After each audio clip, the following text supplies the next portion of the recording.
Meg or Megan? What do you prefer? It doesn't matter. Doesn't matter. It really doesn't matter. Yeah, Okay. I don't really care. I answer to either. So Okay. So first question, where are we? where are we? We are at Giuseppe's Restaurant in Richboro, Pennsylvania, which is in Bucks County, which is a suburb right outside of Philadelphia. Okay. Very nice. And what did you get? I got a grilled chicken Caesar salad. Okay. And I got a chicken sandwich with barbecue sauce. And just to note, I have not eaten anything since yesterday at noon. So I'm over 24 hours fasting. So I'm looking You're forward hungry. to to getting into this. So let's All right. let's dive into this real quick. I'm a ridiculously fast eater, so I'll probably still eat faster than you, even though you fasted for 24 hours. It's a problem. So. That was actually something as a kid. I used to just like run through food. Yeah, my husband eats like really slow too, and he's 6'5" and has a killer metabolism, so he eats a lot more than me and a lot slower than me, and I'm usually done dinner in 3 minutes. So. Wow.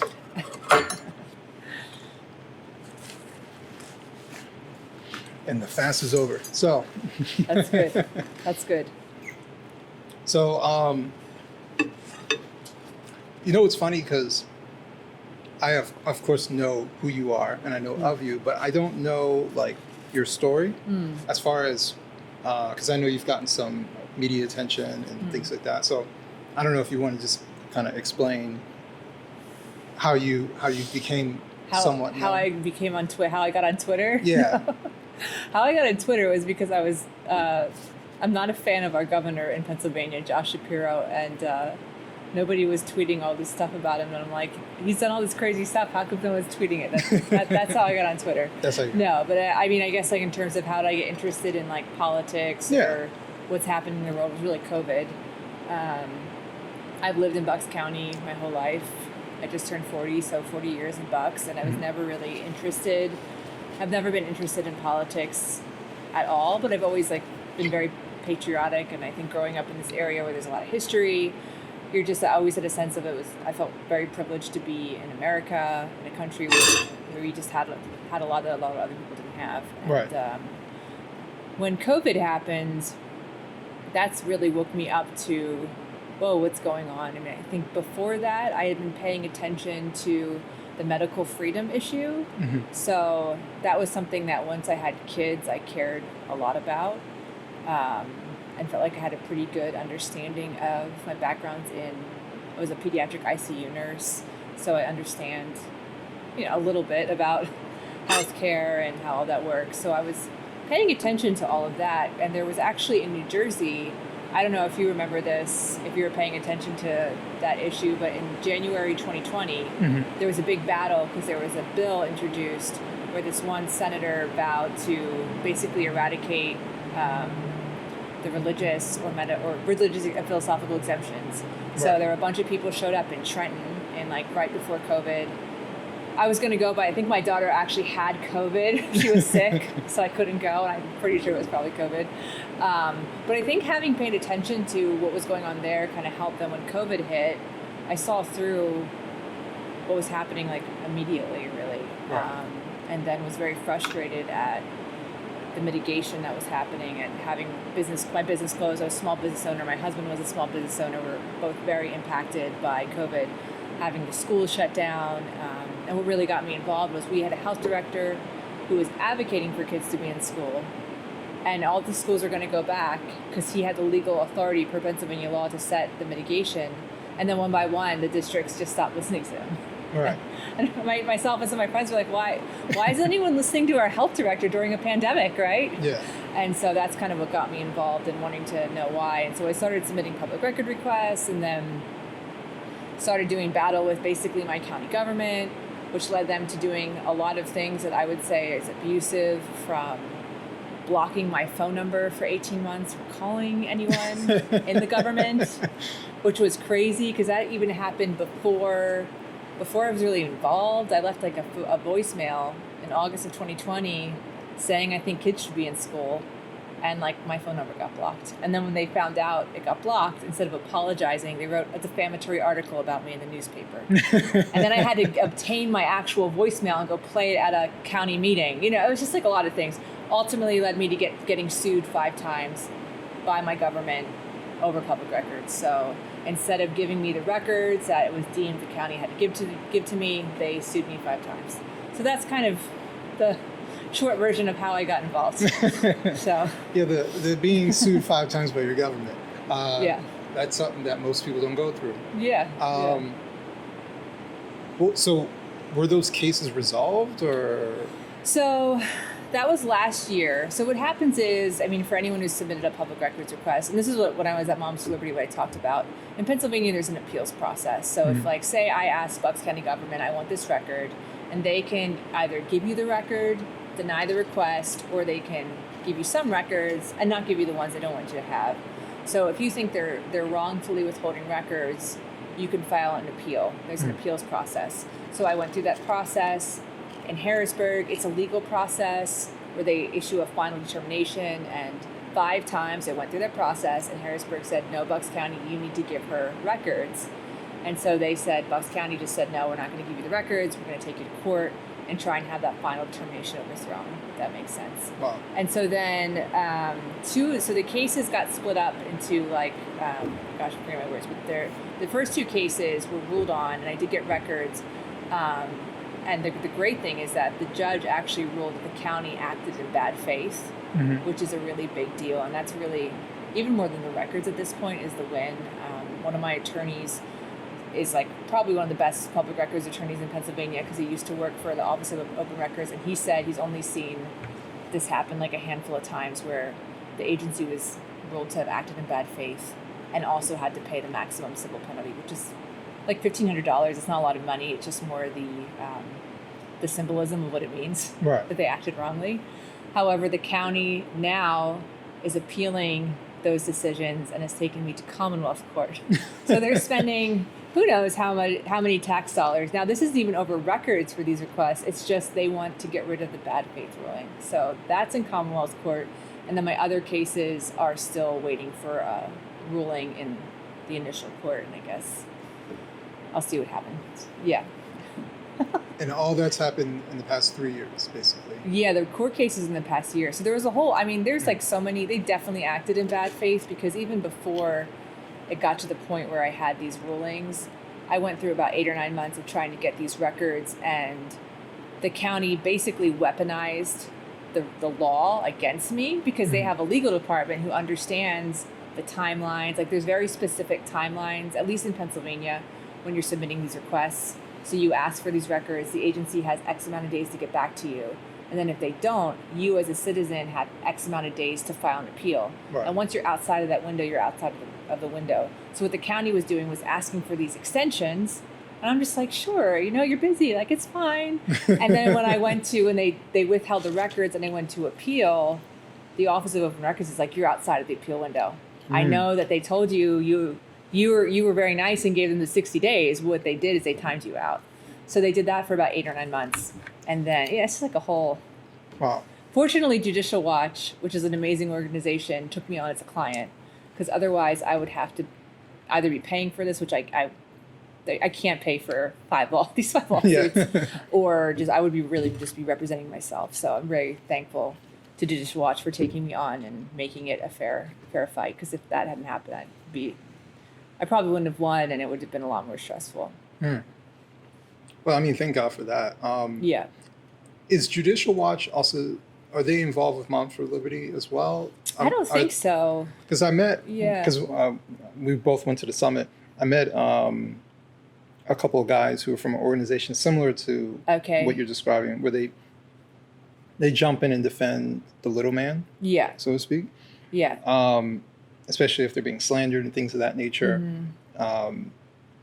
So I couldn't remember where they were from. I just didn't know if they were part of Judicial Watch. I don't think so. Yeah, Judicial Watch, I mean, they do. I think they work with a lot of organizations. Sure. I mean, a lot of places, a lot of what they do is these FOIA requests. They do a lot of stuff federally, but they also happen, like, at least from what I told them, representing more like local clients as well. So they're awesome. Yeah, I got to go down, and I I like just spoke at one of the panels at an event they had in January and meet a bunch of people, and everyone was just so nice. They're just like, I'm like, everyone here is so nice, and it's so rare to go. Well, other than like Mom's Liberty is the same. Everyone's just so nice and so genuine. But I was so, as much as I was impressed by all the things they're doing, I was the most impressive point to me was just how genuinely kind everybody was. So it was really, it was really cool. Yeah. You know, it's funny you brought up Moms for Liberty. That's how I felt, and even my wife when we went to the summit. She had never really. Well, actually, I take that back. She went with me to a couple of conferences. Okay. But Moms for Liberty is different. Although people say, "Oh, it's a conservative conference," but yes and no. It feels a little bit different. But it's very much purposeful, and I think that's the difference between other conferences that I've been to, where it's kind of like a pep rally. Yeah. This was encouragement. You know, here's what you're going to do. Here, learn some skills. Learn these new things. But, you know, it's just filled with white supremacy. At least that's what they say. And apparently wedding reception food and liberal milks. I know. That was the best, liberal milks. Oh, my gosh. That was funny. Let me tell you, I haven't pissed off so many people in quite a while until I wrote that Newsweek article saying how nice Tiffany and Tina are and how normal all these other people are who aren't, much like what you were saying, you weren't super political. You're not like some political operative. I've been called that many times. Oh, yeah. And also asked who's paying me. I'm like, man, I wish through all this if somebody amazing, if somebody wanted to pay me to do this, you know, so many different things, you know, whatever. But you mean that Coke money hasn't made it to you? Yeah, no, somehow. No. That's like to be fair, the go-to on the right is, they're being paid by Soros. The go-to on the left is you're being paid by the Koch brothers. Although, to be fair, I write for the New York Post, so technically I'm getting paid by Murdoch. Okay. That's the big evil guy that they could use, but... That's funny. No, but to your point, everyone is just, Mom's Liberty is so nice. Yeah. And Tina and Tiffany are just so nice. But that's why they have to write hit pieces about the food, because there isn't anything, or just make stuff up. You know? I mean... Or show the most obvious is when they take a clip and don't let it finish, because if you let it finish, you'll see what they're actually saying. Right. And they did that with Tiffany when she was standing up for the mom and the whole Hitler quote. Right. As if quoting people from the past means that you're endorsing them. I mean, the Holocaust Museum quoted Hitler. I know. Like, I mean, it's actually how you learn from the past is when you understand the past. Otherwise, you don't learn from it. So. I mean, Yeah. That whole from like a media standpoint, as someone. It's so weird saying this as someone in the media, but as someone who writes and focuses on language and words. I can easily understand how a group of moms who are, because I think it was their first newsletter, correct? Oh, I don't know. It was a chapter. It was a new chapter or something like that. It was a chapter newsletter. I mean, I mean, she had a quote, but it was obviously, there was context. She was very clearly not endorsing Hitler as a person. She was just saying that he quoted about the importance of education and how that can be used to turn people towards things that which is absolutely true. I mean, education is powerful, and you look at human history. Yeah, but it was definitely taken out of the context. For sure. Yeah. I'm just saying from a media standpoint, always make arguments without Hitler. Yes. Because either A, people be like, oh, you're being histrionic, or B, they will use those words against you like what they did here. Yeah. Or unless you're on the left, though, because if you're on the left, you don't actually have to make any argument. As I think I learned, I mean, I was in a photo that went viral, and just all the comments for like a week. I'm like, wow, this is so crazy. It's not even an argument. It's just the argument is you are actually this horrible thing, and there is no argument. Right. But that's fine for if you're progressive, you're allowed to do that. You know, that's fine. Yeah. But I agree. I do agree with you. Yeah. But actually, that furthers my point. My point is that Yes, there are left-leaning outlets, there are right-leaning outlets that exist. However, what we call mainstream media is very much so based in places like New York and DC. Maybe some people say LA, but especially New York and DC. The people who work for these organizations like ABC, NBC, Comcast, the whole Comcast thing, MSNBC and all that, very much so left-leaning. CNN, although their headquarters is in Atlanta, very much so left-leaning, and they're considered mainstream. So they're considered the truth. So they control the dialogue. They control the narrative. And if you allow for any mistake, they have a loud enough microphone that gets enough attention from people who aren't paying attention. Right. And that's why language is incredibly important. That's why language, one of the big problems that I see coming from the political right is that they think words don't matter as much as they do, unless it's like, what is a woman or something of that nature. Right. Then they care. But as far as dialogue, I see too much, I'm just going to say it how it is, and they don't care if it quote unquote offends. Because being offended is a snowflake thing. But words do matter, and what we're facing isn't just some left versus right thing. It's a propaganda war. Absolutely. And you have to play propaganda smart. And that's the number one thing that I think people need to kind of understand is that you can lose simply by taking a misstep, using the wrong quote, explaining something in the wrong way, setting up an example where you know it can be cut. For example, good people on both sides, right? Just to be transparent, when I was a Democrat and Trump came in, I didn't like Trump, and one of the big things was good people on both sides, and I believe that. Why? Because they never showed the beginning part. I'm not talking about the neo-Nazis, they should be condemned. They never showed that. Yet they repeated good people on both sides. Every network, good people on both sides. So it's that kind of thing where I think the right should be very, very careful about the words that they use, because unfortunately the left have a way bigger microphone.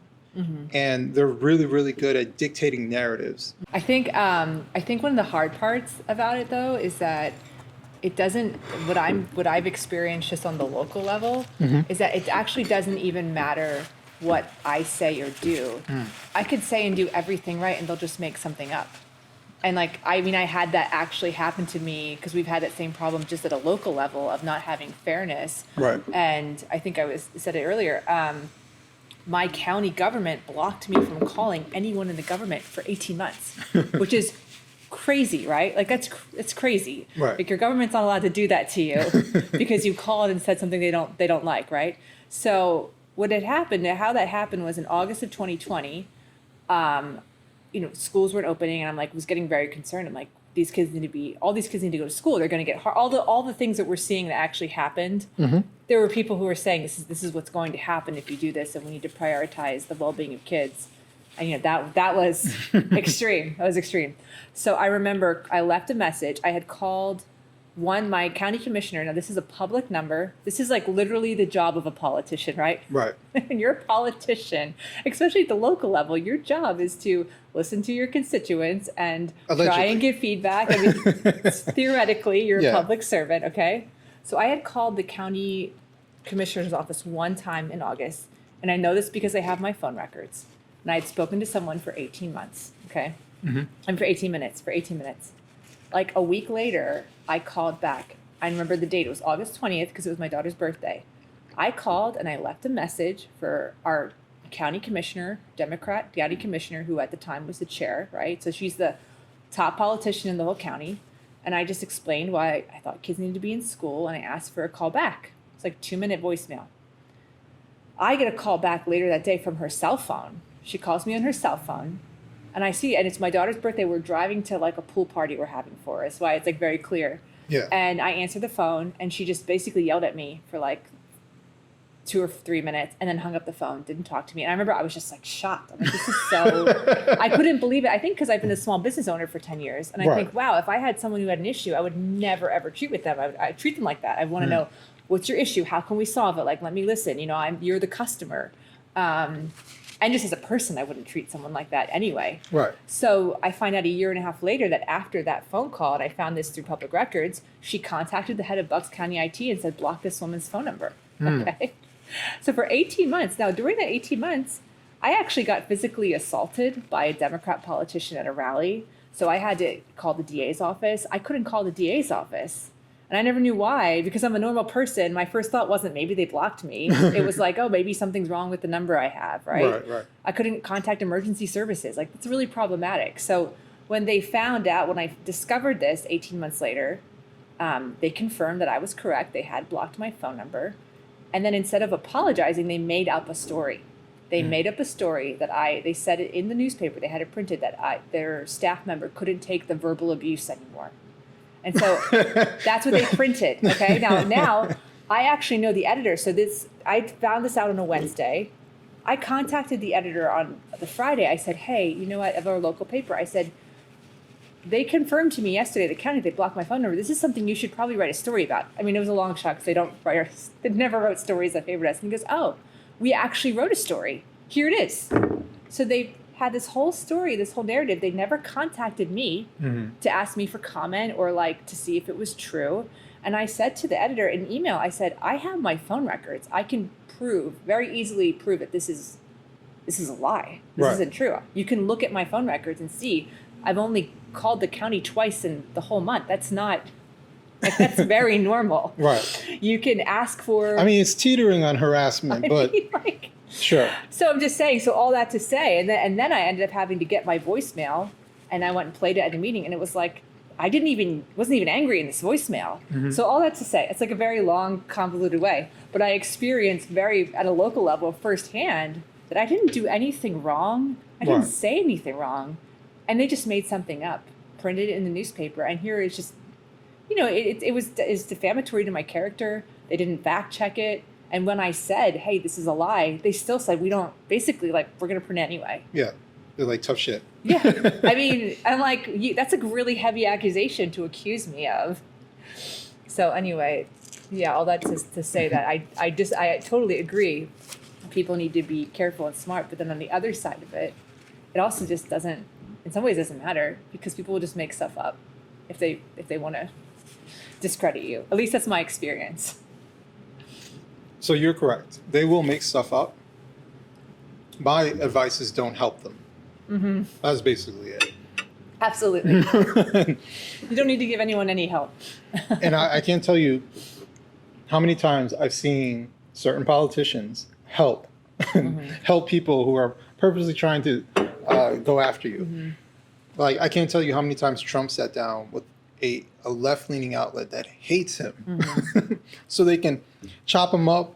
Well, yeah. And say, look what he said, and look what he did. Look how bombastic he was. I think the difference between like someone like Trump, who's a politician, who should know better, who's making a calculated choice to, I would say, to be inflammatory or to, has already felt the consequences of that. I'm not saying that the treatment's fair, but then you have like some mom who lives in, I think, like in Indiana, who's just making a newsletter for her Moms for Liberty chapter, and she's not a politician. She hasn't been, and it just was so sad to see this. I felt bad for her that she got so demonized when she's just a normal person who doesn't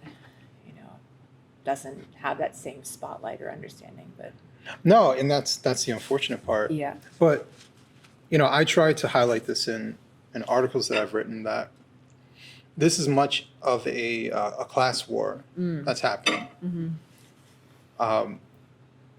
There are parts of it is the typical left versus right. But when class comes into play, I've seen some stuff Republicans have done, very like classist type of stuff. But what we're dealing with are leftist elitists who Like, I truly believe that progressives hate Moms for Liberty because of what they represent. Now, there might be leftists who just don't know any better. They're foot soldiers, right? I kind of like categorize them like two sides. There are the, let's just say, well-meaning foot soldiers for a cause, right? They're the ones they send out there to protest. They're the ones who go online, who think they're doing the right thing. Their behavior is abhorrent, but they think they're doing the right thing. But then there are the people who know. Then there are the people who realize what's actually going on, and they don't care, because for them, it's about power. And also, it's about crushing the little person. Because for me, like, Moms for Liberty represents a grassroots movement started from a few moms in a bedroom in one of their houses to build up and get funding and do all these things in a matter of a short period, like a year or so. And they represent something that was brewing for quite a while. Very similar to like how people talk about the Tea Party movement to some respect. But it was regular people who were fed up. And much like you, it was COVID that kind of activated you. I think that's a fair word to use. Because you were living your life, things were generally fine, and you didn't really care that much about the political bicker. My take, like, as like a 19-year-old, is like, everyone sucks. And it's funny because now that I've gotten involved like in politics, like, or got involved like very locally, I'm like, I was right when I was 19. Like, pretty much everyone just sucks, you know? It's really not a political battle per se. It's really a battle of American principle and finding people who actually care about the principles of America and want to see them sustained and carried on, you know, and handed down to the next generation. But no, and that's exactly right. And even with the Moms for Liberty, I've been thinking about this too. I'm like, you would think when you just like, if you objectively took out anyone's ideological point of view and just thought about, wow, here's two women who created a movement in 2.5 years. Like, I think about I think they had every single major presidential candidate from the Republican Party there, which like all these other conferences that were run by men weren't able to achieve. So you would think like the women would be, like, this is a real example of women empowerment, right? Or the ideals of, I'm not extremely knowledgeable on like the tenets of feminism, but you would think this is like, feminists would be like, wow, this is two very empowered women. But we know they don't count because they're conservative. And I was thinking too how it's just so interesting how like the feminism was very much about women being empowered outside of children. How you had like abortion, like legalizing abortion, how this whole idea of like children compete with your empowerment in a sense, because if you're, at least for me growing up in the 80s, what I saw was a very binary choice. Like, either you're going to be a stay-at-home mom or you're like this empowered working woman, and that there wasn't really like a lot of room for there to be both, you know? And in some ways, I mean, that's another discussion, but I mean, I think when you have children, it changes you. And if you care about your children, you want to spend time, you know, but I think what's interesting about Moms for Liberty is this is a movement of women who are empowered, not in spite of their children, but because of their children. And how that kind of flips the whole thing on its head, right? How you have all these moms who are very empowered and who are making a difference, but it's not in spite of kids. It's like this new brand of the empowered woman who still very much values their family and has the family as a focus, but is like, I can still be involved in these things. And that's something I don't know if women in any have really ever seen that before, right? As women, that you can actually really put your family first and prioritize your family, but also be involved and use your energy in other ways. No, absolutely. And the point to add on to that even more so is that for a lot of these women, I'm not everybody's pocket, but just being at the conference and meeting them, I get the vibe that most of these women are working class women, you know, from working class households, many from middle America, you know, the place that we're supposed to fly over and forget about, that everybody talks shit about. These are the women who are finally getting some sort of support, some sort of representation. You know, even Tiffany and Tina, they're not from New York City. They're not from DC. They're from Central Florida, right? That's not the political hub of the world. Right. You know? And it was just, that's why I so often just talk about like I actually just wrote an article for Epic Times talking about how, well, yes, in some ways this is a culture war. To me, this is even more so a class war that's happening. Like during the pandemic, you had, I'm in New Jersey, I'm close to New York City. You had de Blasio saying, you guys can't do anything. You can't go to the park. Well, quite literally locked up the parks. You can't go sit on your stoops. They had the police go and harass people if they sat on their stoops. You can't do anything. But you know what he gets to do? He gets to go out and Whatever jog. he wants, yeah. He gets to go out. Yeah. His wife gets to go out. Wait a second. Doesn't that seem weird? You go up Gretchen Whitmer. You can't do anything. Walmart, half of Walmart has to be locked down. You can't sell seeds. Right. But you know what she gets to do? She gets to go on her boat, or I'm sorry, her husband gets to go out and take the boat out for a ride until, oops, he got caught. Oh, I'm so sorry. That wasn't supposed to happen. Right. Deborah Birx was the same way. The fall of 2020, where she was telling, "Oh, you shouldn't go see your family," but she got caught. Didn't she get caught like seeing her family? Like Gavin Newsom is the best. Yeah.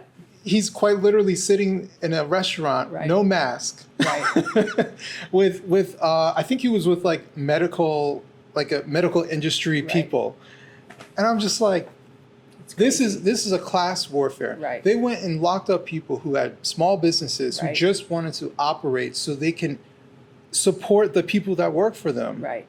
Right. But Target, Walmart, Amazon, they all get to do whatever they want. Right. And you get to crush the small people. So that's why, like, so often, like I've been into politics as far as like following politics. So it's not that I just became aware of politics. I have a political reference to many things for over a decade, but I just didn't say anything. And it wasn't until COVID in combination with George Floyd that I felt like I needed to say something. And it became very, very quick that I realized that, like with George Floyd, this is bigger than race. This was about narrative. This was about control. This was about power. We saw that with COVID. It was about narrative, control, and power. And we saw it from very particular people, right? It was coming from the politicians, the most powerful people in our country, got to dictate what the rest of us get to do and how we should live our lives. You know what? You're just supposed to stay home and turn on your laptop and work. But what if you can't? Well, I mean, I know exactly how it is because my business was primarily in events. Exactly. So my business was like, I mean, our COVID mitigation was a hot mess in Pennsylvania. It was terrible. And my business was photographing events, photographing weddings. I mean, the wedding industry was like totally disrupted for 2 years. So you went through everything. I remember it was horrible. People like, first of all, they stopped planning weddings. You couldn't shoot the weddings. Every week it was like the rules changed. And then even in 2021, it became, oh, well, you're not allowed to go work in Philadelphia if you're not vaccinated.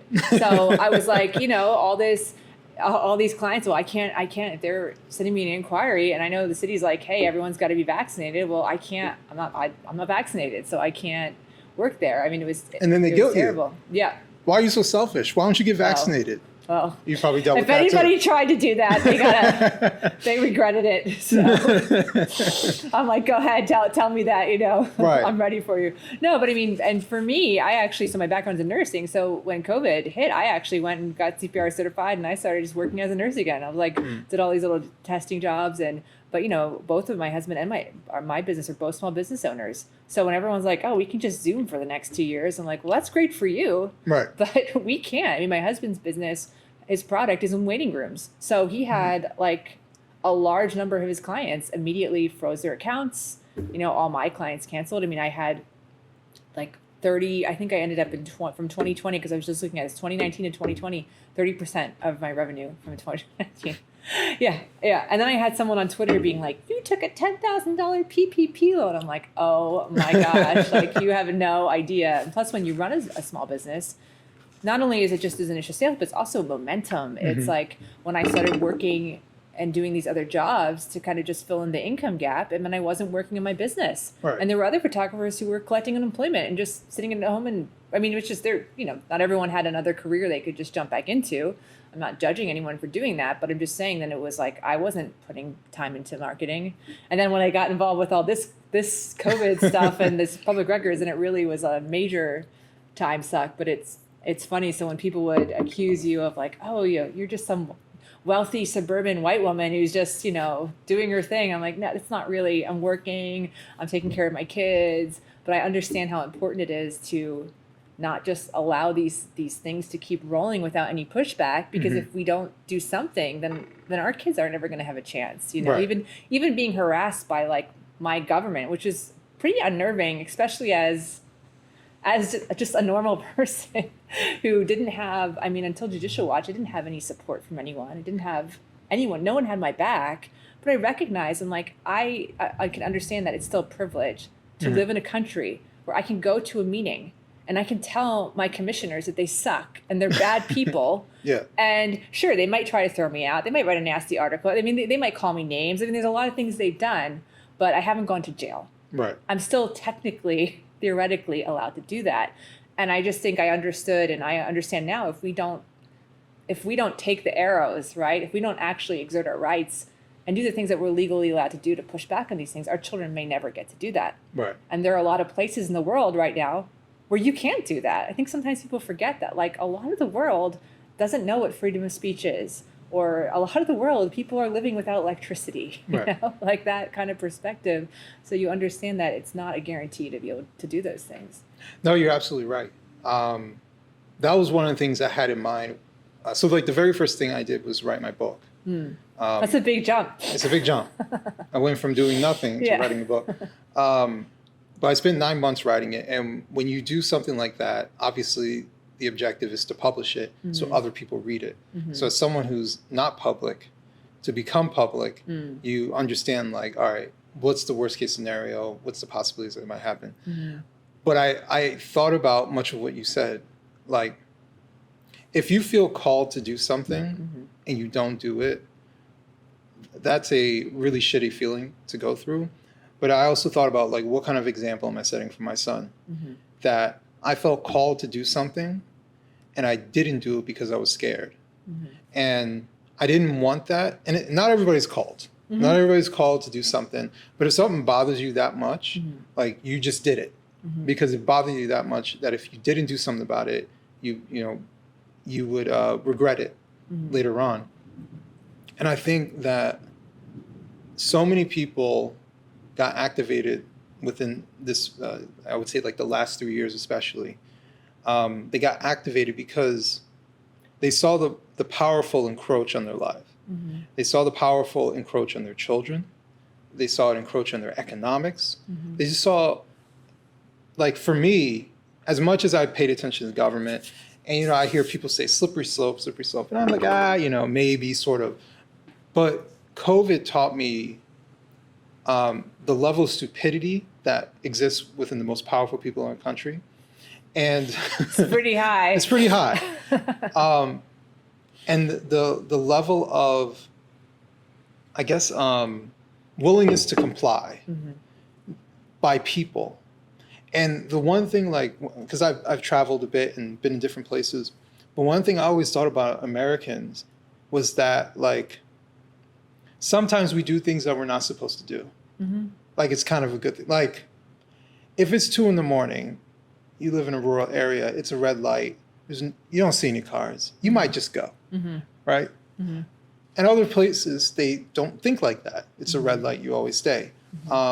You're not supposed to jaywalk, but there's nobody around. You can do it. As long as no cars are coming. No, as long as no cars are coming. So, like, what I'm trying to get at is, like, I always felt like Americans were on the edge of rebellious. And maybe for some of us, we remained rebellious. But what it felt like was a lot of fear. And I understand the fear because the propaganda machine was really strong. But a lot of fear, irrationality, and just laying down and taking it. And I cannot tell you how many times I was so angry that I had to put this fucking mask on to go into a store. And my wife is watching me and she's like, yeah, you're pretty angry. And as soon as one step out, rip this fucking thing off that doesn't do anything. And what was sad is, like, I don't know about you, but relationships harmed because you're like, hey, I'm just trying to make sense of what is being told to me on the TV. And it doesn't make sense. And they're calling you names. saying you're ignorant and all these other stuff. And I'm like, listen, I'm not a scientist, but I'm a rational person and I can put things together. This stuff doesn't make sense. Well, I mean, I know from working in the ICU that to wear an N95 mask, if there's a patient on respiratory precautions, Right. you have to get fit tested to wear an N95 mask. Right. They have to hook you up to a machine and make sure does all these things. I mean, I have a weird shaped face. So the last time I got fit tested, it took over an hour. And the technician was like just telling me to just hold it so she could pass it. I mean, it's like a very specific test you have to pass. Mm-hmm. So I knew immediately. I'm like, first of all, wearing a mask outside is just stupid. But also, like, a cloth mask is not saving anyone's life. It's not stopping anything. It's probably actually harming you. I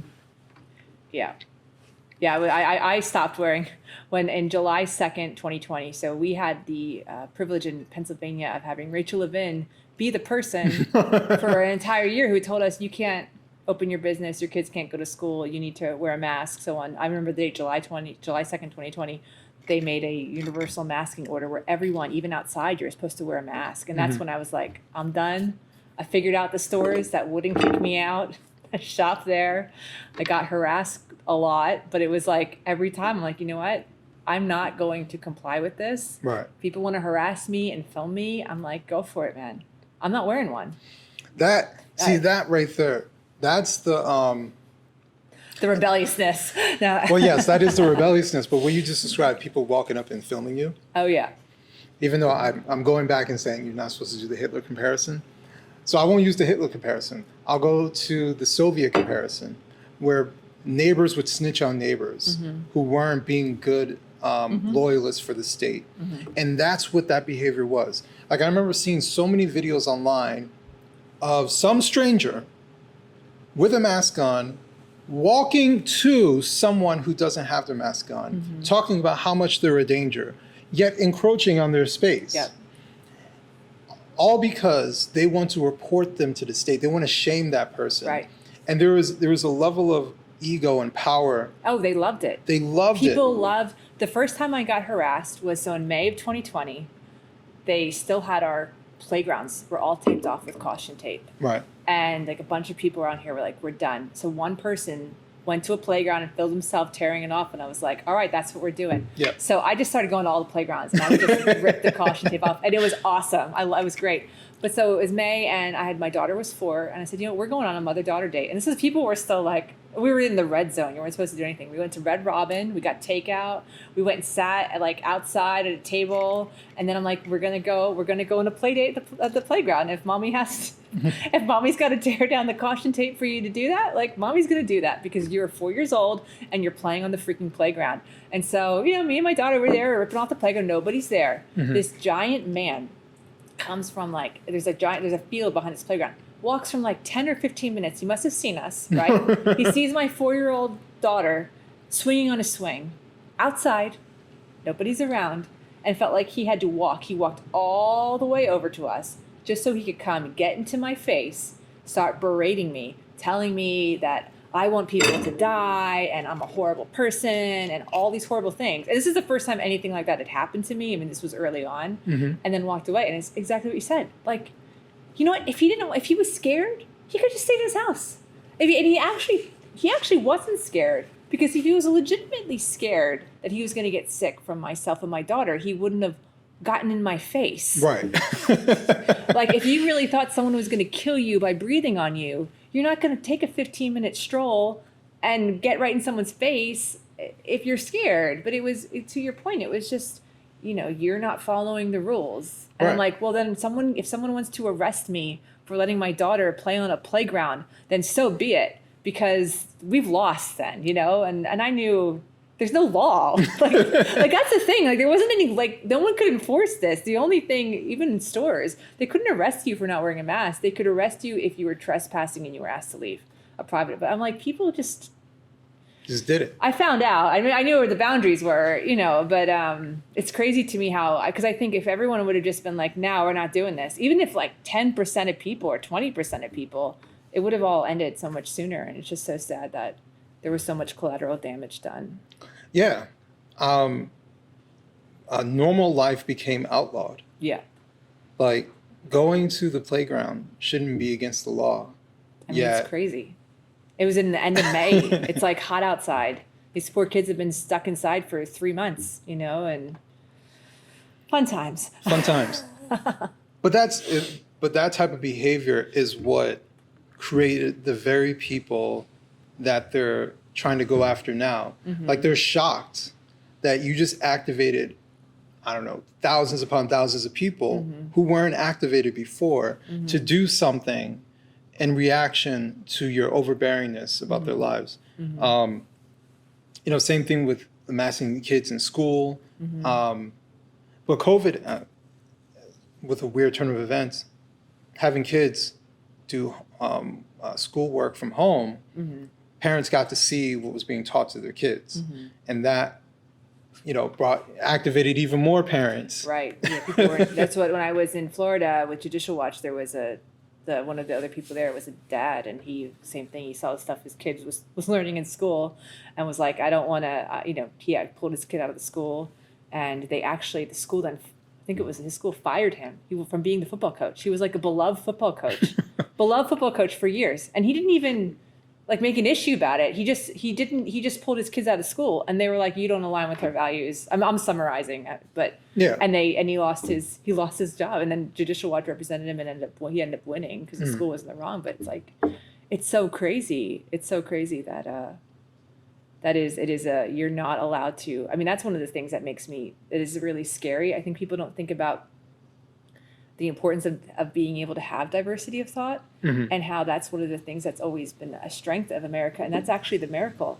Places where there's uniformity of thought are like North Korea, China. Like, that's uniformity. You don't want everyone to have to think the same way, because that means you're in a dictatorship. Right. So it's healthy when we can have different ideas, but when we have this side that's like, what, you think differently than the school thinks, well, even though we know you have a history of being really kind and a wonderful coach, we're going to fire you. I mean, Right. it's a very scary place to be. Yeah, it's a state that I never thought I would see, and I never thought I would even experience, like, at all. I've talked about this briefly, but like, I almost moved to Germany. Oh, wow. Years ago. I was going to take a job. I didn't know how long I was going to be out there for, but I was open to the idea, and it fell through. But I'm glad I didn't go. So even though we're complaining about these things, Mm-hmm. you're talking about like other people have it worse. Mm-hmm. Europe, my friends in Europe, Mm-hmm. way worse. Mm-hmm. See, they don't have the stuff that we have. Mm-hmm. Like, everybody sees Western Europe as being like, oh, it's just like America, but just slightly different language. No, they don't have the same level of freedoms. Like, they have freedom, Mm-hmm. but it can be taken. Mm-hmm. They quite literally, I know France was saying, if you're not vaccinated, you can't come into the grocery stores for some grocery store. We would never do that. Well, we were close. We were close. We were close. But see, we didn't, but we were close. We were close, yes. I'm not saying we were perfect. But I think the difference is that, and this is one of the things that I started appreciating about our country, we have levels of bureaucracy. Mm-hmm. And I used to think like, there's too much bureaucracy in certain things. Other countries have it way worse. But there's levels of bureaucracy, and it seems like it's all convoluted. But actually, to me, it makes sense. It keeps things from being streamlined. Mm-hmm. So we always think like, we really need this thing. Wouldn't it be great if it was streamlined? But what if it's like a really terrible thing? Mm-hmm.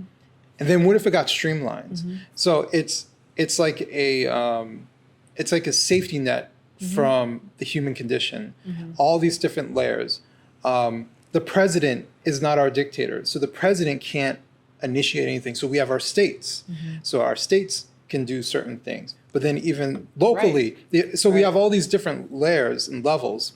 Whereas other countries, it's very much so like top down. Mm-hmm. Like, we've decided no vaccinated people, unvaccinated people cannot do these things. And then it just becomes the thing. It's why local government too is so is so important. I think Yeah. people, and it's probably also get back to the Moms for Liberty, why it's such a threat to people, because you really can make a difference at a local level. Yes. Like, most of us are never going to make a difference federally. Most of us will never be president or a senator or be doing anything that's going to impact the whole country. They don't really do anything either, but I know, but I'm just saying, but I think people, when you think about barriers for why people don't do things, is because they think they can't make a difference. But I think something I learned by being involved very locally is that, and even just, I mean, I've read hundreds of thousands of pages of public records. So something that's really interesting is we actually had a doctor in Philadelphia who was advising the White House task force throughout 2020, providing the modeling. In the summer of 2020, Dr. Birx actually thanked this one specific person at a hearing.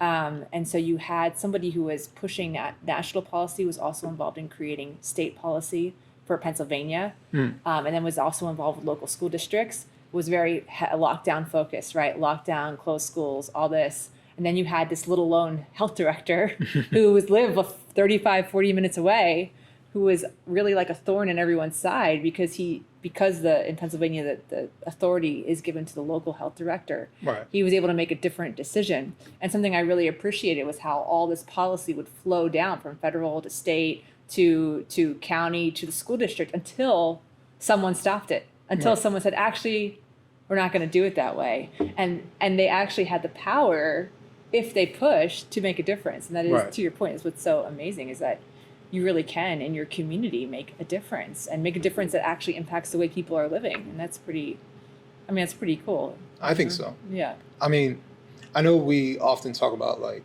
national politics, basically what's happening in the federal government. And that's like one aspect, but I can't stand when people think like that's it. Like, is the presidency important? Yes, to some degree, but it's not everything. If the guy you want to win doesn't win, well, guess what? There's other things that you can affect and change if you really care, if you really want to. So then do those things, because those things have a greater impact on you. I think sometimes we attribute the best and the worst things to a president when it maybe shouldn't be. So if you have a great economy, was that the president? I don't know. Show me where it is. We just have this assumption that either under certain presidents it's good or bad. There might be some things that they do that is good. So, yeah, we go back and forth, but Moms for Liberty, like you mentioned, and just other people, they started going to school boards. They started going to, they started becoming not just activists, not online tweeting activists, but they became activists within their own community to do something about what is actually happening, affecting people. And I think the reaction to the buildup of regular people doing something, to me, was like bringing a highlighter and showing me who the enemies are, right? Showing me who the elitists are that would say that you're wrong for not wanting pornography in school. Right. Who'd have thought? Who'd have thought? You know, I've said this before. 5-6 years ago, there was no political stance on porn in school. I mean, it's really bizarre. When you really think about it, you're like, how did we get here? Right. This is nuts. And this isn't even political. Like, this is just like safeguarding kids. I mean, and even just about education. Like, why no one, I mean, the whole book ban, like, if you can buy a book on Amazon and have it delivered to your house in 24 hours, it's not banned. Right. That's not a banned book. You can still buy it. You can go to your your public. I mean, it's not just because you want to have a standard where we say, hey, maybe a 7th grader doesn't need to access this material because it's bad for their brain, like legitimately could cause bad things to have the connections in their brain. Like, why? Well, it's wild. But that's why I was like, when it comes to kids, as a parent, when it comes to kids, you err on the side of caution, right? If you're a member of a school board and you're trying to implement some sort of change, and there's all of a sudden a lot of backlash, maybe you should be like, you know what? Next curriculum, we need to take this out because we're pissing off a lot of people because of it. But what I saw was a lot of backlash and a lot of pushback, like, how dare you question, we're the educators, we know better than you. And that's when you got to see people for what they really are. these are elitists that exist in Well, these it's school like boards. the woman who is the head of the ALA now is a self-proclaimed Marxist. Yeah. I mean, doesn't that alarm people? Like, Yeah. like that's the person who's definitely. I mean, I've listened to like some of her videos this weekend, and I mean, like she's one of the people who's really trying to push all of this stuff into schools, and she called herself a Marxist. Yeah. I mean, that's not like Marxism's pretty opposed to our values, and it's very dangerous. So you would think that normal people, but the problem is normal people don't even know. They have no They're idea. not on Twitter. They don't understand, and that is again the power of local people making a difference and telling your friends and your neighbors, or just getting them to understand that these ideas that are actually very dangerous and why these narratives that are being spun aren't correct. And Right. Well, that's interesting. one of the things I became very aware of manipulation and propaganda and how people frame things. Like, even though I paid attention to politics, my understanding of manipulation and propaganda wasn't strong. Hence why I just believe certain things because of the source. Whereas today, I, one, ask myself, does that make sense? And then two, I say, well, let me look further, because a lot of times headlines are misleading. Or like the headlines would make it sound like that's wild, and then you read it and like, oh man, that's really nothing. You know, they're just trying to get your attention.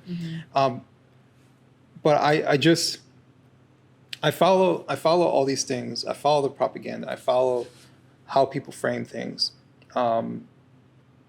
because I think it's important for people to kind of realize the level of manipulation that is happening. And it's the manipulation, it happens all over the place. So this isn't a left-right thing. There are things that the right does that is very misleading, inappropriate, and manipulative. Now, are there degrees? One side's doing it more than the other? Maybe. Sure, that's debatable, but like, it exists.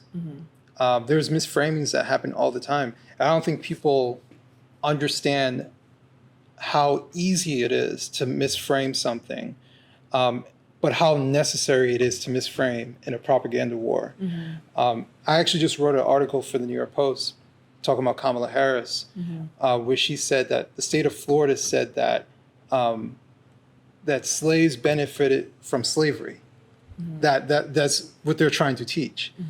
But it actually says, for some of their skills that they acquired was able to benefit them after slavery. I'm paraphrasing. That's a completely different thing than saying like, hey, you made out pretty well as a slave. That's a completely different framing. But she manipulated the word benefit and the words around it to make it sound like, we should say it's pretty impressive, because Kamala's not the best with words. I mean, for her to, she really probably had to work hard on that, right? She's terrible at speeches. She's terrible. They really prepped her for that one. They're like, okay, this is what you're going to say. Yeah. Yeah, she's terrible at speeches. But I don't think Kamala's a dumb person. I think she says dumb shit. But I don't think she's a dumb person. And I think politically, in order for her to get to the position that she's at, or even as senator, you have to be aware of language and manipulation and how to use something that's real and just twist it a little bit. And be willing to manipulate and not care about the truth. I mean, that's what it really comes down to. Exactly. That's how you can be successful. That's how you be successful. That's why normal people are such a thorn, because they were not like normal people aren't like that. Right. We're not generally sociopaths. Yeah.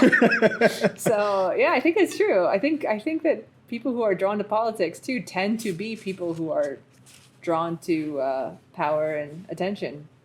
Yeah. That is a skill set you need. Well, it's actually interesting. So I'm not going to name any names, but there's a former congresswoman that I know, and she was talking about her time as a congresswoman. I think she did one term. I might be mistaken, but I think she did one term.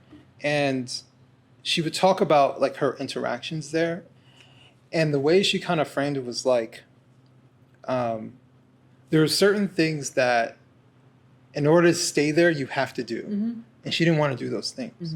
Why? Because she's not a sociopath. She doesn't want to lie about these things. Mm-hmm. She was very honest with me. She would tell me like and she was like, a lot of people don't realize this. Like you see the finance committee, the foreign affairs committee, like all these different committees. But like, if you're on the finance committee, it's not because you know finance. No. It's just because you were selected and these are the ones that were available. So quite literally, there were times that she was on a committee, not necessarily the finance committee, but like on some committee. She has no idea about the field, and so do the other people. They have no idea. So that's why when you watch like the C-SPANs, Right. and they're sitting there talking to the CEO of some billion-dollar corporation, talking about finances, they look stupid. Right. I remember when they were talking to Mark Zuckerberg, and the guy's asking him about how email works. But he's fucking clueless. Like, that's how our federal government is. Couldn't you prepare? I mean, like, how hard is it to, like, spend, like, 3 hours just, like, preparing on a subject and thinking, I'm going to write my questions down. I don't know. But you don't have to be smart to get into government. No. You just have to. No. You have to know how. You have to understand people. And you have to tell stories. Tell stories. Yeah. You can say the right words. There's a whole thing that's involved. If you find the right people who support you, they will help finance you and help prop you up. If you have the look, if you have the backstory, were you a war veteran? Right. Let's prop them up there. Like you have all these different like Hollywood narratives about politicians. That's all you really need. Not all you really. I take that back. Well, I mean, that's why we have so few true leaders, probably, right? Yeah. Because I think there a lot of people. There's very few people who act on their principles. Oh yeah. Or have principles and then act on them. Probably for a lot of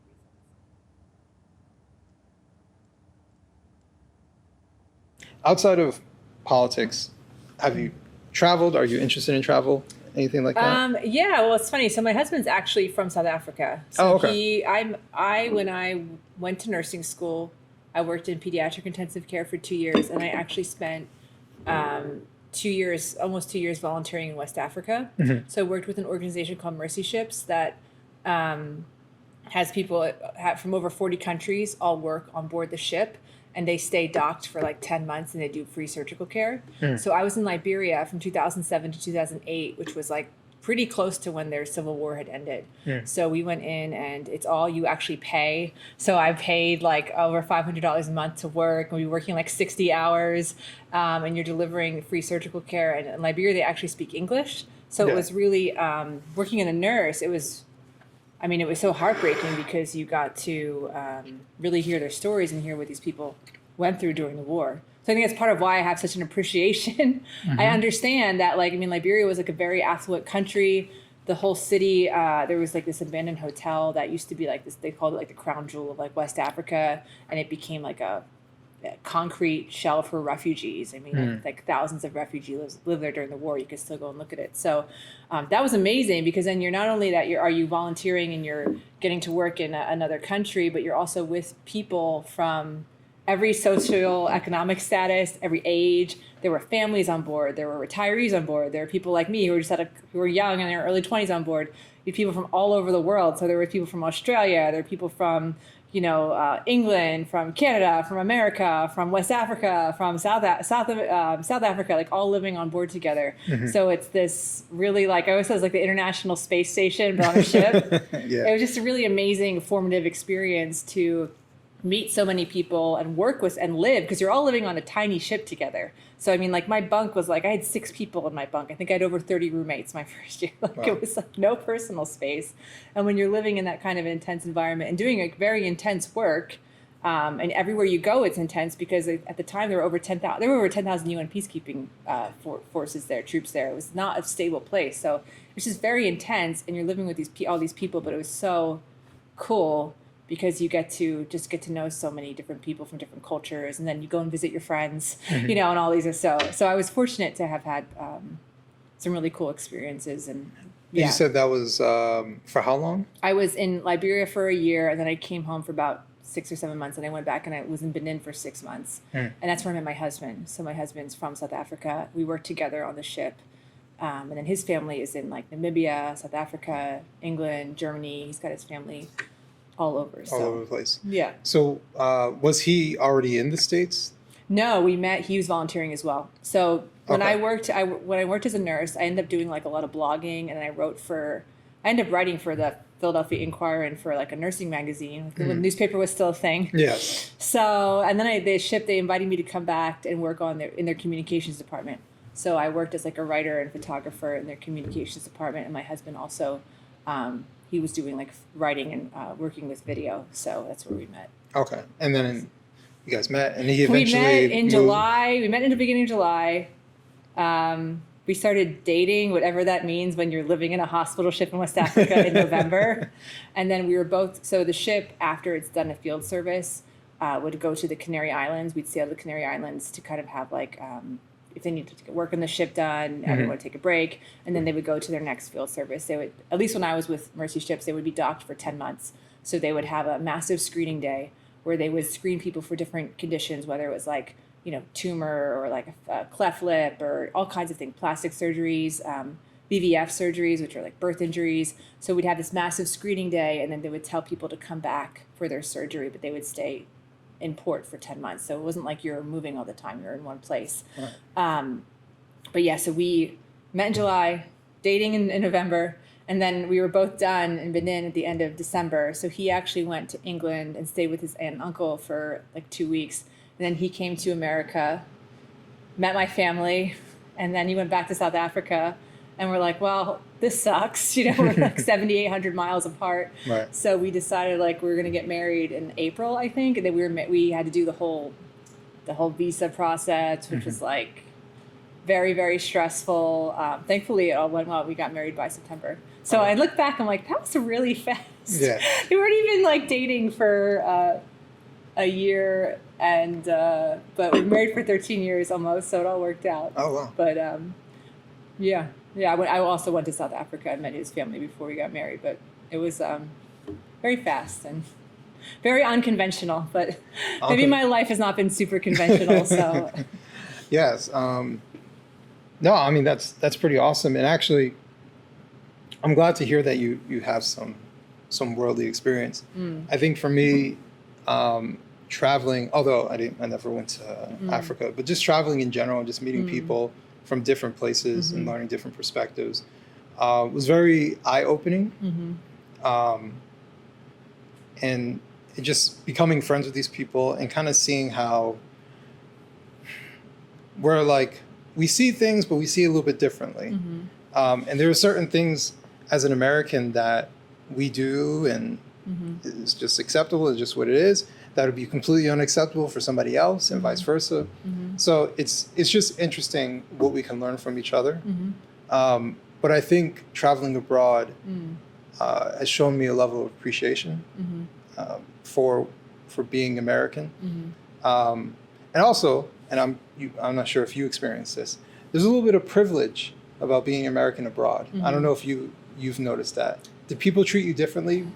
I felt like people would be like mad at me for being an American. Right. I guess in certain parts. It was like maybe like it was like during the Bush years, and people were like, "Oh, you guys suck," Oh, okay. I remember like when I first went on the ship, I'm like would gather all the Americans on the ship because there was like a bunch of Americans like, we need to have a 4th of July parade. Like it's a 4th of July. And people got like the Dutchies were like all mad. They're like, you dumb patriotic Americans, or like 42nd. No. Yeah. No, but I mean, it was funny. I'm like, oh man, yeah. Well, I mean, look, I feel like when I've experienced people with different cultures, and like I said, on the ship, it was just so cool because everyone's outside of your own culture, but they're still bringing their culture into how they interact with the world. And I just feel like it was kind of like everyone's the same, just different. Right? Like everybody essentially wants the same things. Like I think they want to feel safe. They want to have relationships and be loved, but how that's expressed culturally is different. Right. And I think what we lose sometimes is in this attempt to make everyone the same, you lose the beauty of celebrating the differences and appreciating the differences. And that, like, when you say, hey, this person's a little different than me, it's not a value judgment. I'm not saying I think they're bad. I just can recognize that we're from a different culture, and there's things that I can learn from them and they can learn from me. And that's actually really, when you realize that, like, it's really cool. There's things you think, oh wow, I wish I was more like this, or oh, I'm glad we're more like this in America, you know. But I agree, it's just really interesting. You know, it definitely enriches your perspective on people and life, I think. Oh yeah, for sure. And actually, it's funny you used the word different, and that's exactly how I describe it. Like, I think we've made the word different mean something negative. So like when we say men and women are different, it doesn't mean that like men are better than women or vice versa. It just means that we're different. Like there are some things, I'll use like myself and my wife. There are some things that I'm good at that my wife isn't, and vice versa. I know what my weaknesses are, and my weaknesses are generally her strengths. So that's why we work together. But like describing people as being different is being translated as othering. Right. All those people are different. Like, no, that's not what we're saying. Like, it's not bad that they're different. It's just different. Just different. Yeah. That's it. It's not a value judgment. It's not a value. And it's reality. Like, I mean, even like, you know, you think everyone's born with different skills and different abilities and different giftings. And thank goodness for that. Because if everyone was the same, A, it would be incredibly boring. But B, nothing would ever get done. Right. You know, if you had all like the analytical people who are only analytical, well, there'd be no innovation, right? Then if you had all the kind of free-spirited adventurous people, like nothing would ever really like build into something solid. So you need all the different kinds of people. You need it all. I think that it's a shame that you can't even like acknowledge or appreciate differences without it being like, yeah, you're a bad person. You're like, no, I think that they're different and it's really cool, or, you know. So, but I do think when you've gone outside of your own culture significantly, you do learn to appreciate that, maybe in a different way than if you haven't, you know. Yeah, I definitely feel that way. Even just, you know, traveling throughout Europe and meeting different people, even though Europe is supposed to be the same as here, and it's not. But I've been to Turkey, and some people, I don't know how people classify Turkey part of Europe, or you know, because it's split between Europe and Asia. But even going to places like Turkey and meeting people and seeing the culture, I have a whole bunch of stories. Going to Budapest and meeting a man from Iran that I met from Facebook, and we met up in person. Oh, that's cool. You that's know, very cool. And just talking to him and him bringing me to his, I think he had a Syrian friend, and just talking to him. And they were PhD students. And I'm just like, I'm learning from them about what their life is like. Like one of the things that he was going through at the time was, I think he came from a pretty good home, I guess financially. Hence he was able to come to Budapest for his PhD. But I remember after he came, he was like, they just put in these, what do they call, where they affect their currency, the, like restrictions. Okay. They put in these restrictions. I'm messing up the word. But okay. Yeah. But they put in Sanctions? these sanctions. Thank you. Yeah. They put in these sanctions against Iran. And so his money is tanking. And he's like, I don't know what to do. Should I go back home? Because my money is becoming valueless here in a foreign country. And I thought to myself, I've never experienced anything like that, thankfully, where our currency, you know, it goes up and down. But we've never been hit with sanctions to make our currency just drop to the floor, where our money becomes worthless. And there are so many countries that are like that. And it creates instability. People don't know what to do, desperation. And I'm watching someone that I've met and I know who is struggling with that. So, you know, and I have so many stories of meeting people who impacted my life. My friend Louis, he's a British man who lives in Madrid. I'm actually going back out to see him. Cool. But I met him randomly in a pub. That's cool, yeah. And he introduced me to concepts of conservatism and libertarianism. And I just met this man randomly, you know. So I end up learning so much from people who are different than me. And I just wish whatever this leftist mob, you know, that wants, you know, the black perspective, the white perspective, you know, this strict down the line perspective of an individual gone and eradicated for a collective one movement. They're incredibly short-sighted to see like the great wonders that exist in our diversity of It thought doesn't and really experience. value the individual either. No. It doesn't value people. I mean, I think that's where when your perspective, I mean, my perspective as a Christian is that every single person has inherent value. Right. Every person. You said the C word. You're not allowed to say Christian. Oh, I know. I'm really out there now. No, but I mean, you think about like, even I was thinking about that this week about how like there was a verse in the Bible says not to be a respecter of persons. And that's, I mean, even specifically when you talk about like politics and money, you know, it means like you're not supposed to respect someone necessarily because they have power, right? Authority, you could say, sure, we want to be respectful of authority. Absolutely. That keeps our society sane. Right. But like in terms of like respecting someone because of what they are or who they are or what they have. And I mean, that's how I've always interpreted that. But I do think when you're collectivism, it really doesn't value the one person, right? Because it pretends it does, Right. but it's actually saying, well, you know, if you're this person, you don't count, or if you're this person, you don't count. And I think that's it's not an uplifting idea when you believe that everybody has inherent worth and inherent value and inherent potential, right, in their humanity. Whether or not doesn't mean everyone's going to end up in the same place. That, you know, it doesn't mean that, because some people are more gifted than others. I mean, there's a lot of people that are really, really smart, right? I'm not that person. Like, it doesn't matter what I do, you know, I'm not going to be as smart as certain people. But there are other gifts that I have that I can develop. Anyway, but it is, you do miss out on the beauty of and the power of individuals and being affected by that. You know what that reminds me? Nearly every ideology that I've seen that focuses on the group inherently destroys the group. Because the group is of many individuals who have varying viewpoints, varying abilities, concepts, ways of thinking. And by saying that the only way to be whatever this group is to perform in this very distinct manner, they're basically casting aside so many people who do not fit within that box. You know, this is why, like, I talk about race from a standpoint of allowing us to be individuals, because we are individuals. I've never met two black people who are exactly the same. Right. I've never met. Now, and it's pretty awful that someone would assume that, right? Right. Like, but there is this idea that we need to be in some sort of uniform of thought, of behavior, of type. Now, are there crossovers? Are there things that are similar culturally? Yeah, that happens all over the world. There are crossovers. There are things that people culturally share, but they're not exactly the same. They don't agree on every point to the nth degree. That would be impossible. So it's just, I just see that as another form of manipulation when we try to force a certain group to behave and perform a certain way, because ultimately it destroys the group simultaneously.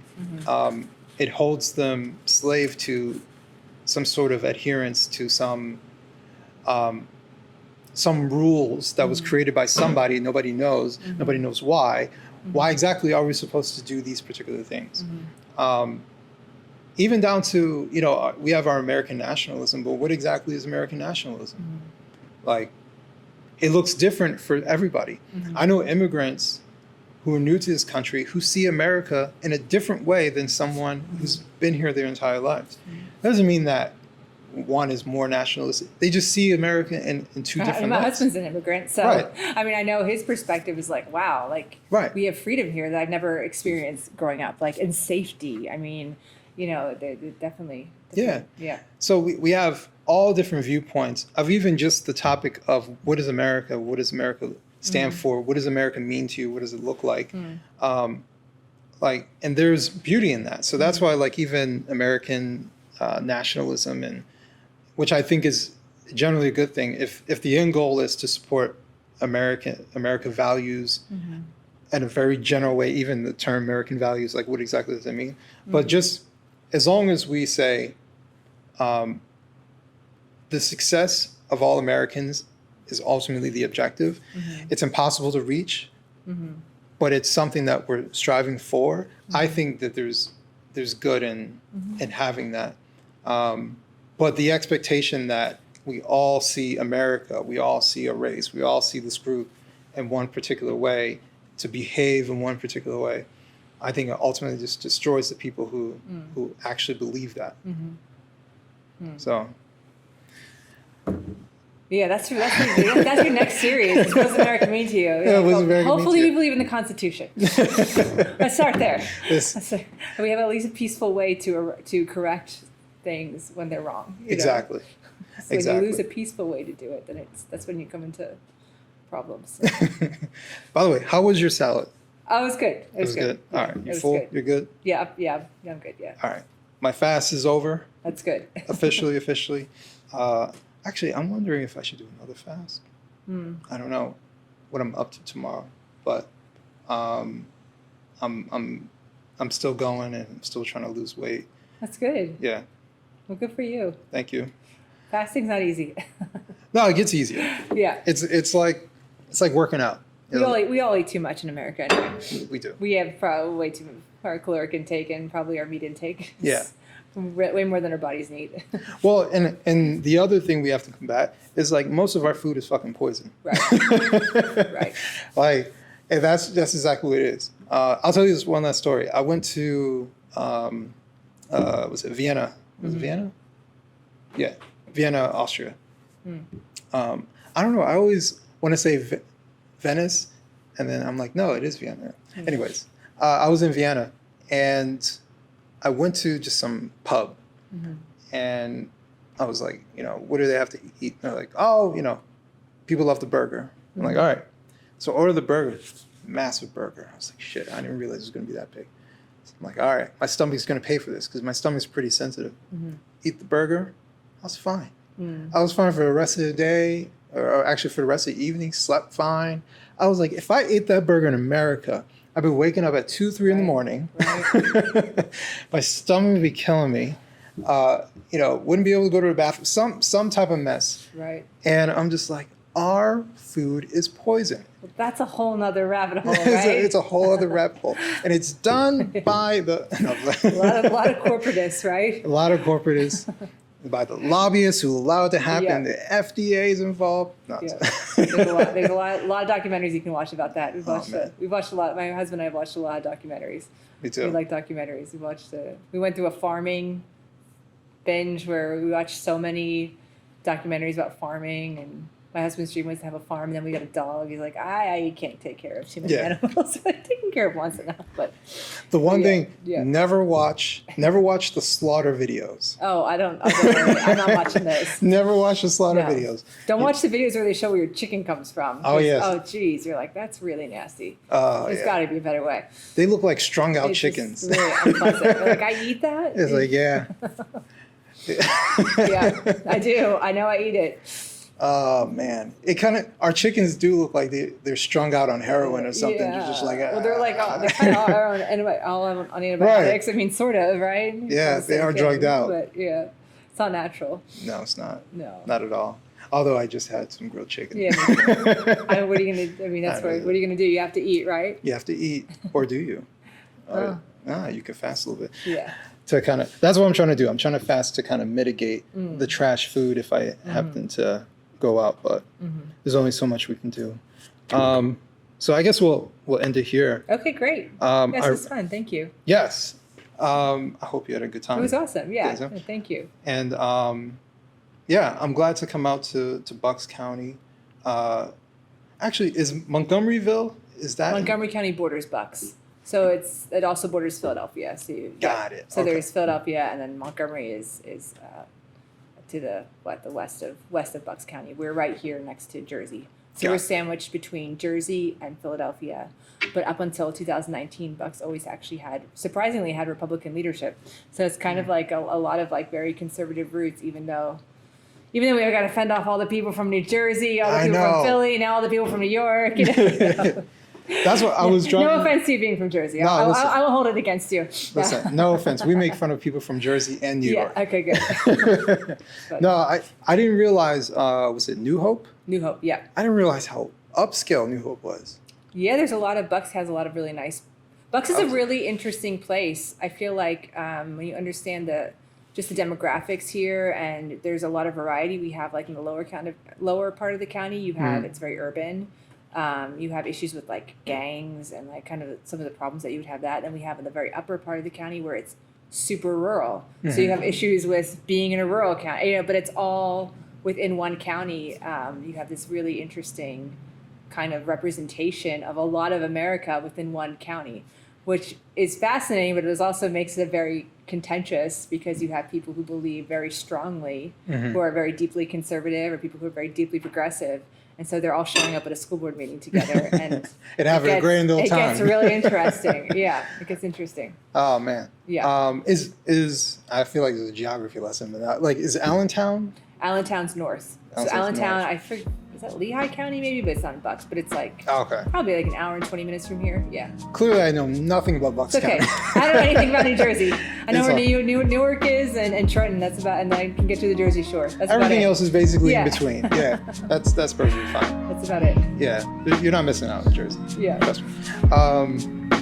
Thank you so much. Yeah, thank you. I appreciate you having me out here and sitting down and having this conversation. Yeah, it was awesome. Thank you. Enjoyed it. Yeah, thank you. Great. Thank you.